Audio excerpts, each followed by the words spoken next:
Keď som rozmýšľal, ako uviesť našu nasledujúcu vystupujúcu, konečne niekto tu trocha zženštie, tak som si spomenul na Romana Polanského. Neviem. Ono mi to tak prišlo, bo to išlo veľmi nedávno. Roman Polanský, známy to zvodník, zvodca? Zvodník Člupko. Dobre.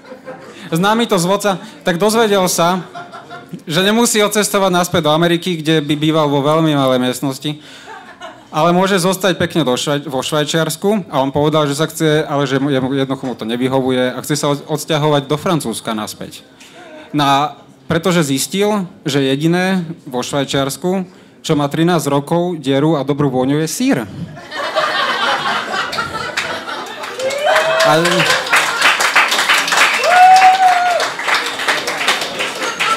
A potom som si spomenul na Evelyn.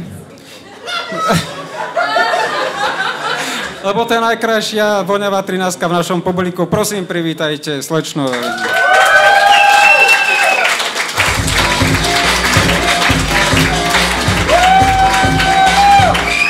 Haló. Marči teplo, že?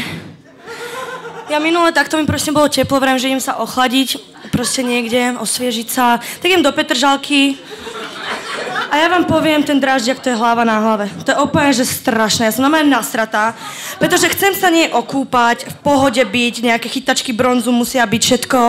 A proste vy sa musíte tlačiť v jednom jazere s 1 500 000 ďalšími ľuďmi, mŕtvými koňmi a Boh vie, čo sa tam všetko dialo. A tak ja som sa normálne nasrala. Ja som sa otočila na päte na tom draždiaku a hovorím, tak toto ne, ja si potrebujem odpočinúť, proste offline, potrebujem byť aspoň chvíľu. Tak palím si to do cestovky, hneď idem do cestovky a prídem k tam, proste tam ústretová milá žena, usmievavá, že čo vám ponúknem a ja, že ja musím ísť na dovožku hneď proste, nech to stojí, čo to stojí. A ona, že OK, takže môže byť last minute a vrajím si, že super, lebo to znie ako super destinácia, že? A ja, že tak OK, tak môže byť last minute. A ona, že dobre, tak sme to vyplatili, všetko v pohode, tak akože na druhý deň som mala letieť, hej.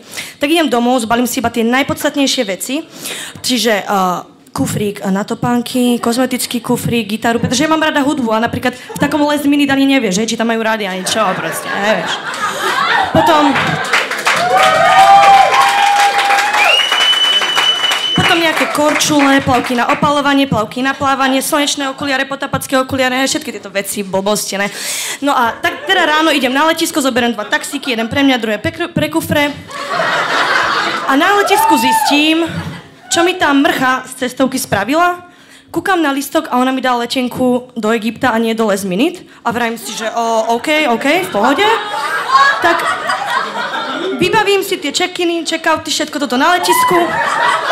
Že idem do Egypta, OK, že idem byť trocha spontánna, nebudem robiť cereály okolo toho, proste ma prítí.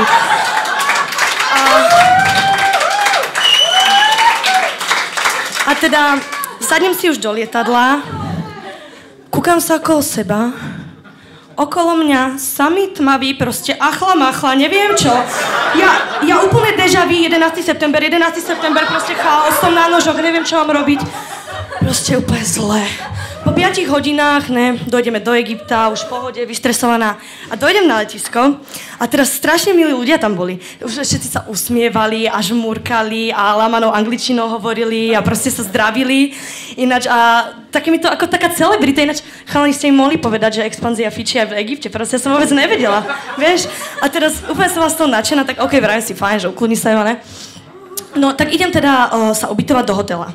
Tak do hotela prídem, uským si plavočky, okuliarky, idem hneď na pláž, tam pokokot piesku, ja že OK, všade sa mi to lepí, vrajím, že mám to v ríči, idem do mora, proste mora, štípak najväčší, ja oči úplne v ríči, že čo idem robiť, takže pláž s morom úplný fail, takže sa vraciam na hotel, zasa si ležím, chytačky bronzu, v poho a príde za mňou týpek, že či by som nechcela ísť na nejaký taký akože fakultatívny výlet, aj že je výlet, ale kto to organizuje, lebo ja som filozofická fakulta, ale neviem, ak to bude robiť nejaká fotoveška, tak to ne, to proste, to není pre mňa a tak.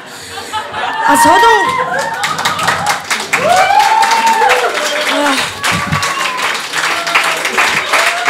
A A zhodou náhod nejaký milý domorodec, že on to všetko pozná, on to tu vybaví, že mám ísť s ním a ja, že tak okej, že budem spontánna, že na vlastnú pes a tak. Sme sa dohodli na 6 ráno, tak o 6 ráno ja už čakám pred hotelom, si myslím, že chápe, príde na džipiku, ne, všetko v pohode, spravíme výletík.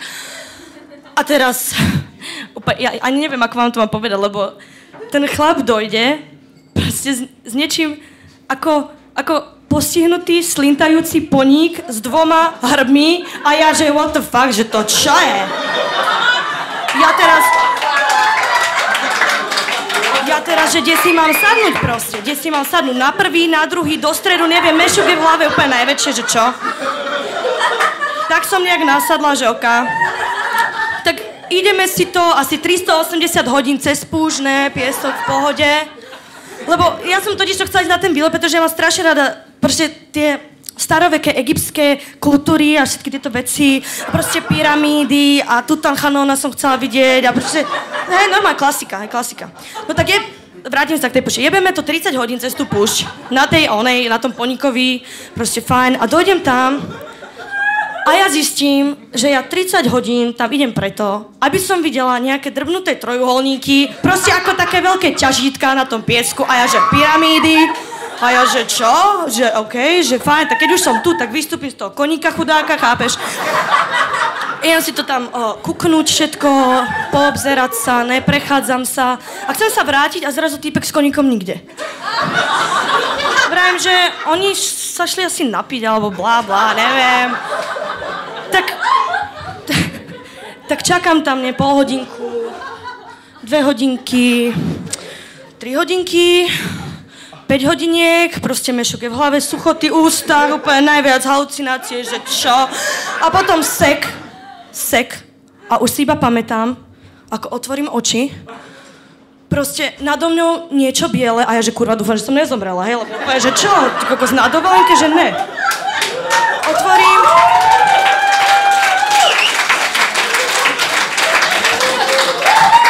Pozriem sa bližšie a tu nejaký doktor, proste v bielom, babí ma, tlieskam všetko v poho.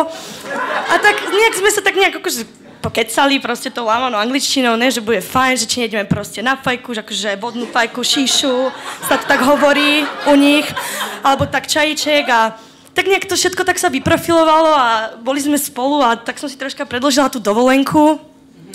Bolo to fakt skvelé, ale potom som zistila, že ten chlap je asi najväčší úchyl na svete, lebo on proste už to fungovalo, klapal. On jeden deň príde, že ako nechodívaj vonku takto oblečená, že daj si, a doniesol asi takýto kus látky, že si to mám okolo seba omotať, proste na hlavu všetko a ja vrem, že ako ak ťa toto rajcuje, tak akože v pohode, ale vonku do 50 stupňov vrem ti jebe, proste, že úplne teplo.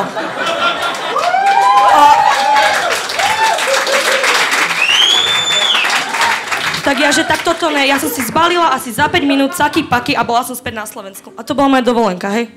Ďakujem.